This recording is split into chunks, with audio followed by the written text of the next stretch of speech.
You're watching ABC10 Plus This Week.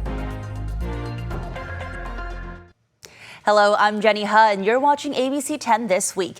Governor Newsom says he's under federal investigation and claims his family is being politically targeted, what he says happened at his home, and what a source tells ABC10 about the origins of the investigation.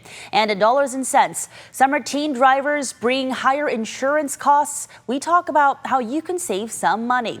Then we hit the back roads. John Bartel takes us gold mining in Amador County to learn about how early miners got rich. ABC10 This Week starts now. Newsom claims the Justice Department is investigating them as the administration looks for evidence of wrongdoing. ABC10's Jeannie Nguyen is here with a breakdown of what's being investigated. Well, Becca, Governor Gavin Newsom is confident the Trump administration will not find anything illegal from him or his wife. Newsom says he has nothing to hide and believes this investigation is happening because of his political aspirations.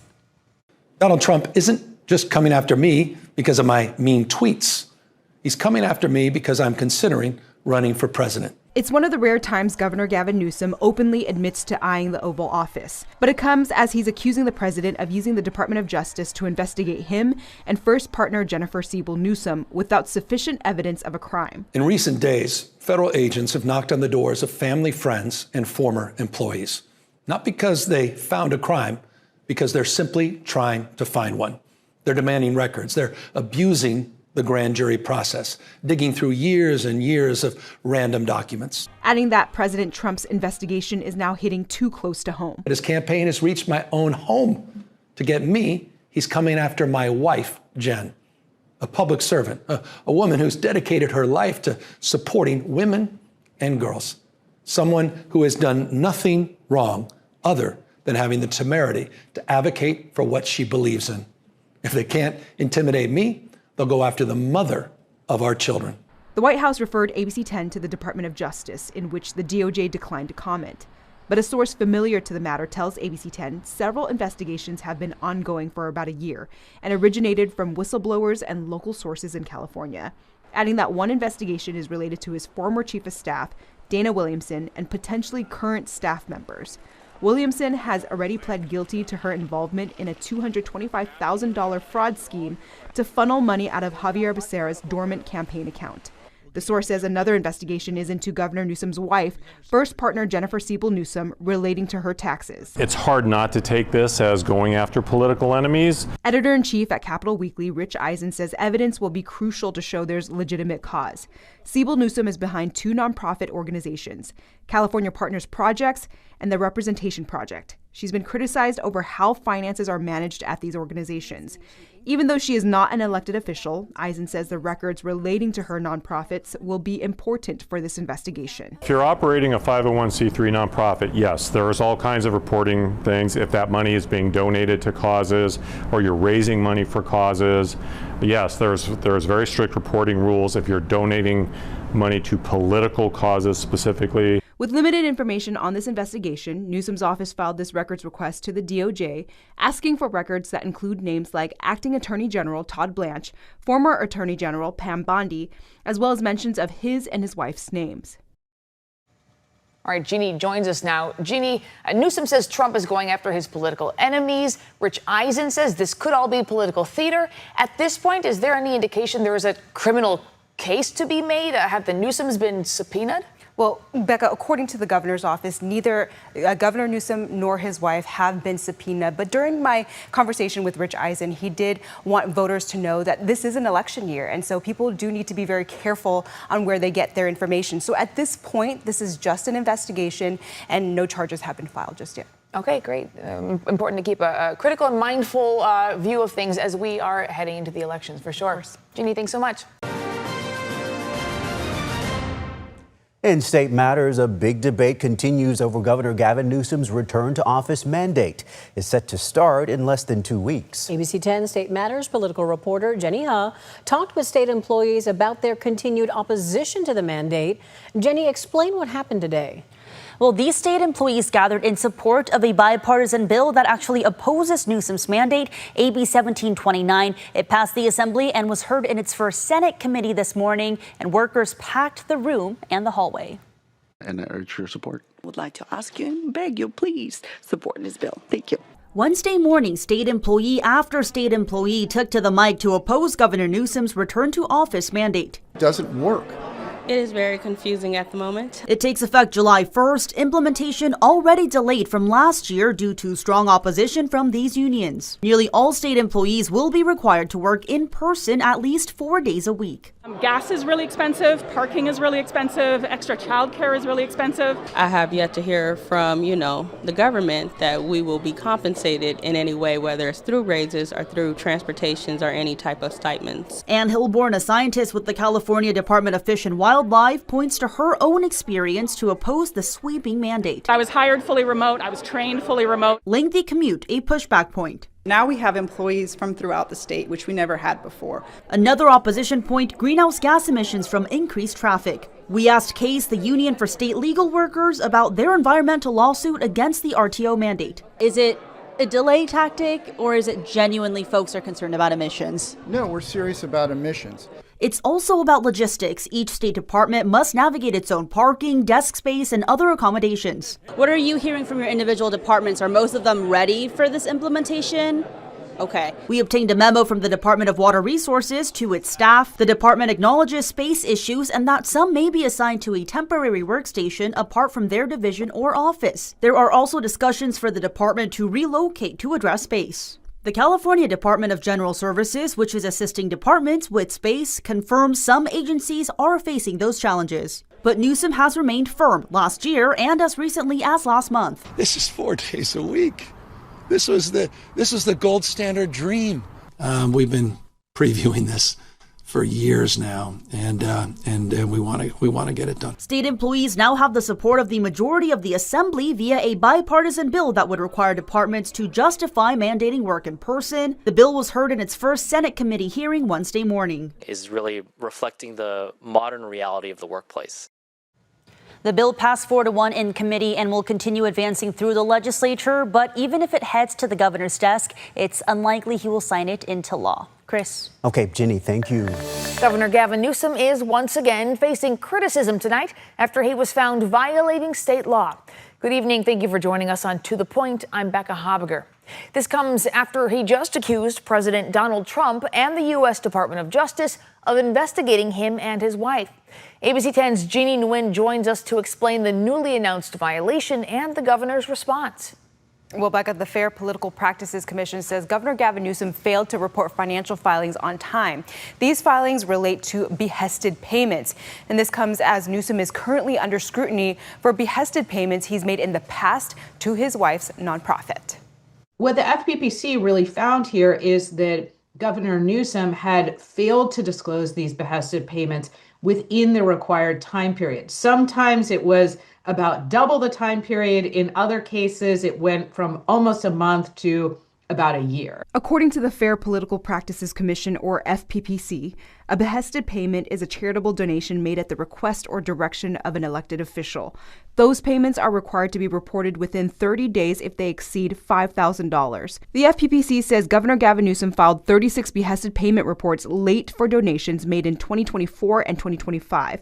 Most of the money went to the California Fire Foundation during the Los Angeles wildfires. Even though this is all about disclosure and this is all about just the lateness of the disclosures, that doesn't mean that there's no violation. There will still be a penalty, and it looks like Governor Newsom has still agreed to pay that penalty. The FPPC says Newsom agreed to a $31,500 fine.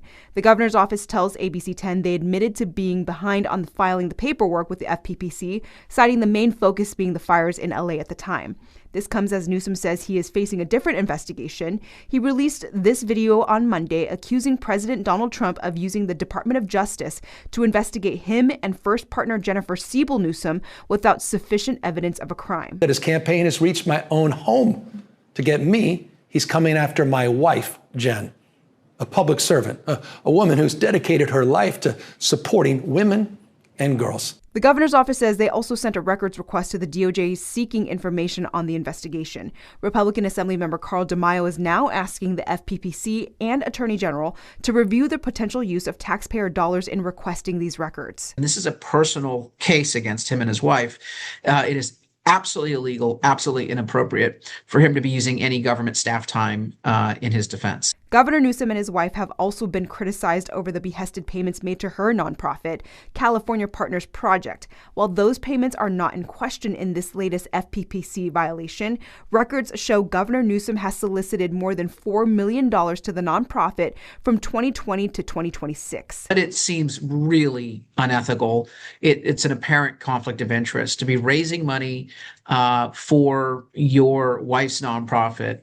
And we're talking about people with business directly before the executive branch. Records show on each behested payment in question that Siebel Newsom is the governor's spouse. If the public official's family is affiliated with that organization, you really want to make sure it's a bona fide organization. You're looking to see if it has the indicia of being a real nonprofit.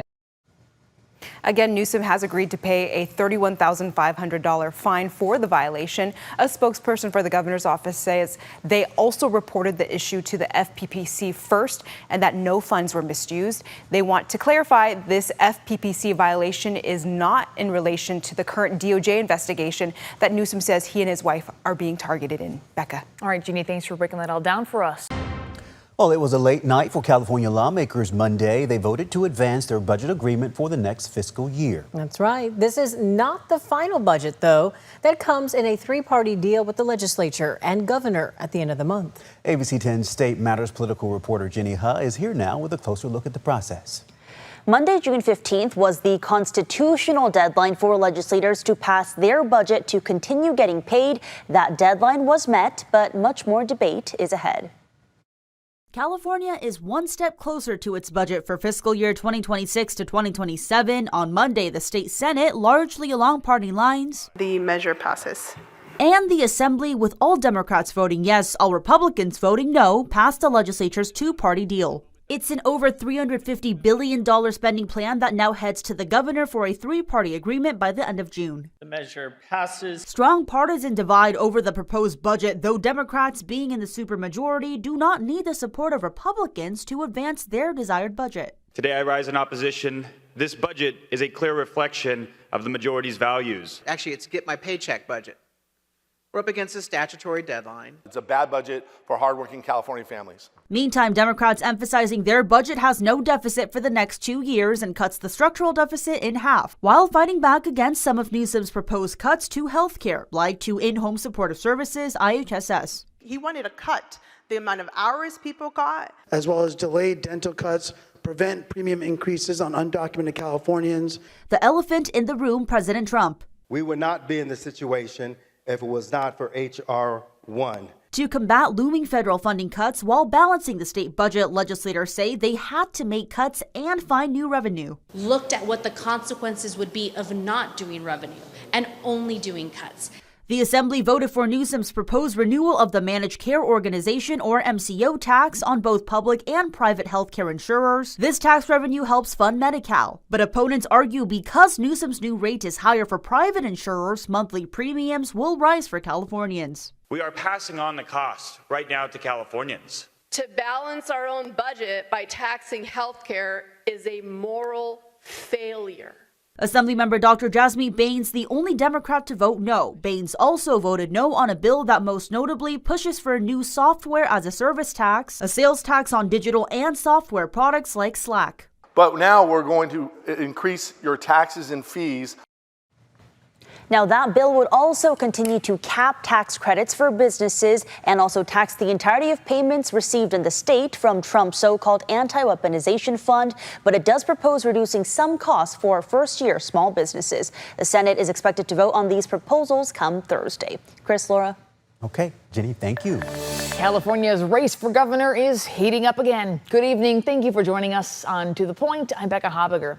Republican Steve Hilton just released a new ad challenging Democrat Javier Becerra to a debate. ABC 10's Jeannie Nguyen joins us now with the latest. Becca, Steve Hilton was in Sacramento today, doubling down on his campaign promises and asking questions of Javier Becerra. Tonight, Becerra's team is responding. Javier Becerra is more of the same but worse. More of the same policies, that have brought us to this point. In Sacramento Thursday, Republican candidate for governor Steve Hilton reiterated his promise to Californians if elected as the state's next governor. Your first 150 grand tax-free, $3 gas, cut your electric bills in half, a home you can afford to buy, starter homes for young families. Everyone can get behind that. He's facing Democrat Javier Becerra in the November general election. And to convince voters he's the right candidate, this week he released this new ad. Missing children, corruption, incompetence, failure. Javier Becerra, more of the same. A lot of those attacks are rooted in misinformation and are or either that or they're outright lies. Becerra was not available for an interview with ABC10 Thursday, but his spokesperson, Jonathan Underland, says the focus for his campaign is winning this election. A future where anyone who lives in California can afford to live in California. And to access healthcare, access education, have a good paying job and be able to put food on the table and pay their rent and have enough to save for a down payment one day. Hilton now hopes to challenge Becerra in a one-on-one debate. But I want to debate with Javier Becerra. Why does he want to keep gas prices the highest in the country? That's a debate that we should have. Becerra's team says he isn't jumping at the opportunity. We have some hesitation about, providing a space for him to continue spreading his lies and disinformation. So it's something. And Becerra's spokesperson adds that while a debate is not urgent right now, it is something his campaign is considering. There may be a decision on that soon, Becca. Jeannie, thanks so much. And tonight's Dollars and Cents. Summer's here, and it's a time when teens are getting behind the wheel, some for the first time. But many of you tell me you're struggling to afford the high cost of getting your young driver insured. I talk with an insurance expert about how to save money on teen car insurance coverage. They're always going to be more expensive than someone that's in their 30s or 40s that's learning to drive. Carl Sussman, a California-based insurance agency owner, says teen drivers have two things working against them when it comes to finding lower-cost car insurance. One, they're young chronologically, and two, they have zero experience driving. Sussman says from an insurance company standpoint and a regulatory standpoint, teens are going to be the hardest and most expensive to insure. But there are some things you can do to save money. When they get that permit, make sure you let your insurance company know, hey, I've got a permitted driver, not a license, and be sure that they're not excluded from the policy.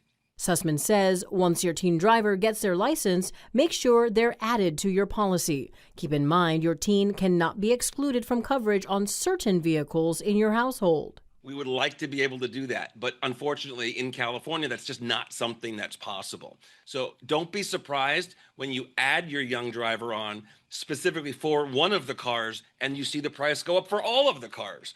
That's because that young driver now has access to all of those vehicles. To counter the potential cost increase, Sussman says try increasing your deductible, bundle your car insurance with your homeowner's insurance, and adjust the usage for each of your vehicles. He says most insurance companies will give you a significant discount for low mileage. Sussman also says most companies offer some kind of good student discount. Sometimes they'll only offer it for the first year that the person has their license. So all of a sudden you'll realize that discount fell off. Don't get mad at your kid. Doesn't necessarily mean that their grades have gone down. It just means that they might be beyond that window when that discount is available. Sussman says most insurance companies will not mandate you add your teen driver to your insurance policy and start paying until they actually have a license. But he says you should let the insurance company know once they get that permit, because a lot of carriers will automatically exclude a driver if they're not included if they live in the household. We have more Dollars and Cents coverage streaming now on the free ABC10 app. Email me at lpainter@abc10.com. We start tonight with budget concerns. Sacramento City Unified is meeting tonight to approve the budget for the next school year, but district leaders admit the financial crisis is not over. The nearly $1 billion spending plan includes deep cuts and layoffs as they work to avoid running out of cash and losing local control. ABC10's Garjpal Sangha is live tonight with the latest update. And Garjpal, they just approved that budget, moments ago?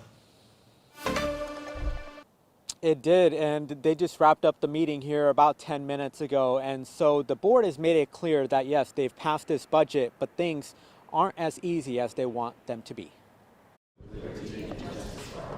Sacramento City Unified's $965 million budget for the school year that begins on July 1st is built on estimates for state funding, attendance, and staffing levels.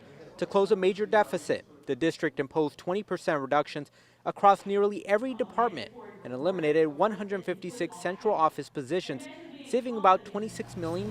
Board President Tara Jean says classrooms were protected. Folks who were employed at the district office may now be employed at school sites, but there were no cuts at school sites. Last month, a state fiscal watchdog warned that the district could run out of cash by early next year without a state loan. Jean says new revenue and those reductions have improved the outlook slightly. I have a lot of hope that the runway is extended. But even with those layoffs and savings, one question remains unanswered. Why are costs still projected to rise? That is one of the questions we have, and I'm not entirely satisfied with the answers I'm getting. So we keep asking questions because that doesn't make sense to me. SEIU 1021 also raised those concerns during the board meeting. It is very concerning that we can see things like 2% raise for classified staff and a reduction in FTE for our unit, and somehow have a projection of 17% increase in costs for next year. Even so, board members insist they will do everything possible to avoid a state takeover. Our top goal is to avoid insolvency by to avoid any loans as possible. And then if we do have to take loans, that they are as small as possible so we can repay them as quickly as possible. And so when it comes to the question of why salaries are increasing in this upcoming budget when they've already laid people off, there was an explanation given. It was somewhat complex, but the simplest way that I can explain it is when mid-school year hires cost less initially, but if that position is kept, then you have to factor in that full position for the next school year. So that is the answer they've been given. They're saying they should have better numbers after July 1st, especially as the state finalizes their methods and their numbers. But the board knows that changes are ahead, that they're not out of the woodworks just yet. Reporting live from the Cerna Center, Garj Paul-Sunga, ABC 10. Okay, Garj Paul, we do thank you for that update tonight. And listen to this. The board says they're also considering a new parcel tax to help generate revenue. The tax would go on the ballot in November. An update is expected on that possible tax in July. State just announced a growing sport will now be part of campus. The university announced it's adding women's flag football, making it the school's 22nd intercollegiate sport. The team will begin as a club program during the 2026-27 academic year, with plans to transition to the NCAA Division I the following year. School leaders said the move comes as participation in girls flag football continues to rise across California. Sacramento State will also begin a national search for a head coach this summer. I know Cal Poly is adding girls flag football for next season as well. I think as many as 125 colleges across the country are adding women's flag football because it's so hot right now. Wow, that is going to open up the opportunity for a ton of women collegiate athletes. Yeah, absolutely. Mm-hmm.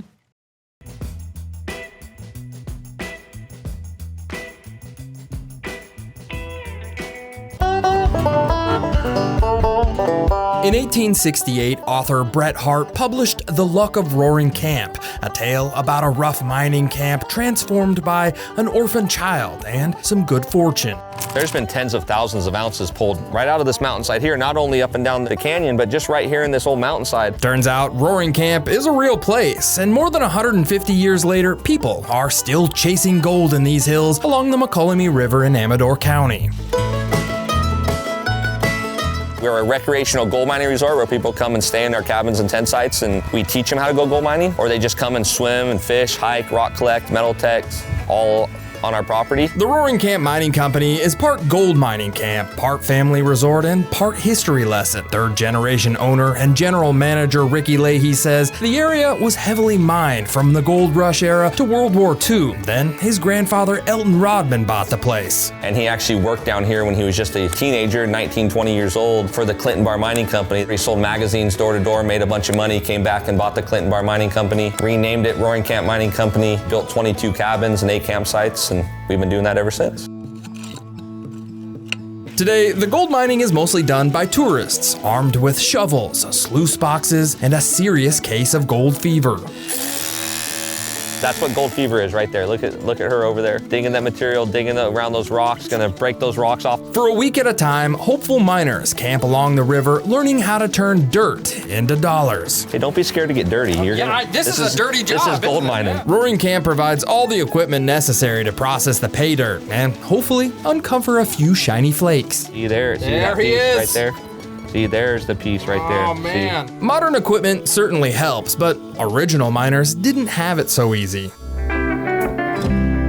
This was from the 49ers back during the gold rush. They couldn't dig the mountainside back, so they found a crack or crevice and they would follow it until it ended. And there's one of the tunnels right over here goes back over 650, and this one goes back 150 feet. Back then, miners dug deep into the mountain by hand, chasing ancient riverbeds filled with gold deposits from millions of years ago.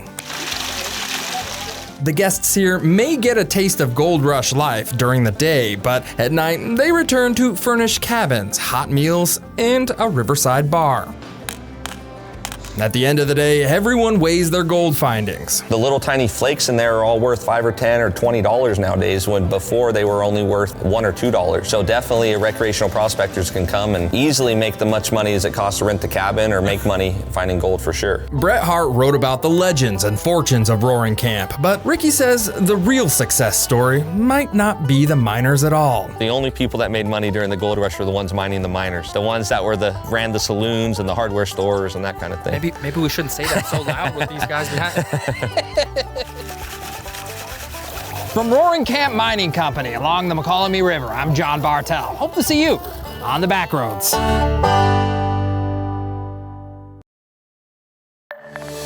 Well, thank you for watching ABC 10 this week. We're here 24/7 on the free ABC 10 TV streaming app. You can get your local news and weather anytime, anywhere. I'm Jenny Hutt. Take care, and I'll see you next time. And remember, the ABC 10 Weather Impact team is always here for you 24/7. Get the latest conditions anytime with our live 24/7 radar on our free TV streaming app. Just scan the QR code for easy instructions to download the ABC 10 app wherever you stream ABC 10.